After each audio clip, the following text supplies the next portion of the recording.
Vincent Loret, je suis fraiseur dans le groupe Hermwin Glass. Je suis arrivé dans une section mécanique auto à l'époque qui était complètement bouchée, donc on m'a dirigé vers la mécanique de maintenance, c'est-à-dire que mon métier devait être d'entretenir et réparer les machines-outils que vous avez vues aujourd'hui dans l'atelier. J'ai eu un BEP de mécanicien de maintenance, donc j'ai commencé par faire un petit peu de maintenance.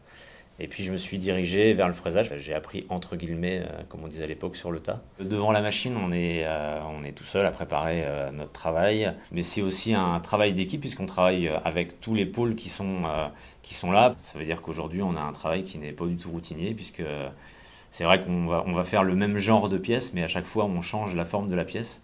Donc à chaque fois, on est en train de remettre des choses en question. Moi, j'ai appris sur une machine traditionnelle.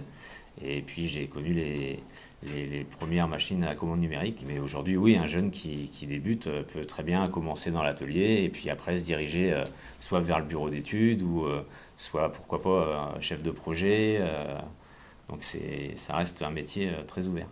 On a une image négative aujourd'hui de la mécanique parce qu'on dit que, entre guillemets, c'est dégueulasse, c'est machin. Donc je me suis pas lavé les mains avant de venir vous voir. Voilà, donc on fait de la pièce neuve, donc on fait de la mécanique propre. Donc on recherche des gens et on a énormément de mal à trouver. Donc aujourd'hui, ouais, la mécanique retrouve du débouché. Et, voilà. Aujourd'hui, je pense que c'est un métier qui est reparti et il y a de l'avenir dans ce métier-là, quoi. Alors on doit s'adapter, donc déjà tout ce qui est nouvelles technologies pour aller plus en plus vite, pour suivre la concurrence. Il y a du monde sur le marché.